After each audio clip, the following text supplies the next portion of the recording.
Face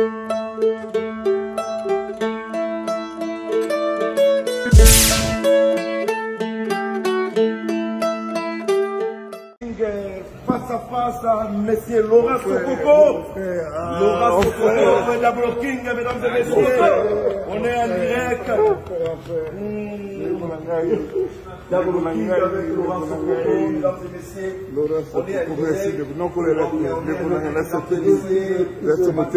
Toujours avec le travail. Merci à l'émission Pablo Kini, merci.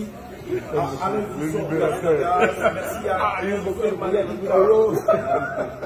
Homme noir, merci beaucoup.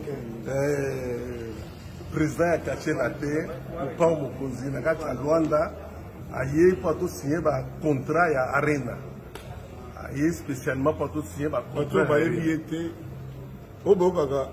Il y a Laura Soko, maintenant il faut un petit Laura pour un colonel. Oui, c'est ça. Il y a un petit Soko. C'est un grand libérateur. C'est un grand libérateur. Mais le reste des Senghor, on a sous Laura Soko.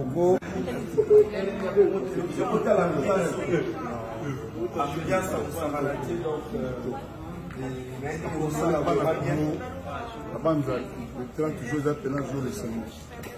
Kofi Olomide. Sokoko Laurent pour dans le coup de Congo. On a liberté à Congolais y compris bateau avec la musique. Ok, Zabongo, Néna Lobaki, musique et Zongi Nakoto. Premier conseil, ils allaient à cacher la vie à Kofi Olomide. La histoire à Angola, drapeau et Angola est préparé dans la carte Europe pour la makamutali culture. Sangaï dans le drapeau à Congo et vous allez essayer de vous. Est-ce que quand vous avez besoin de cirer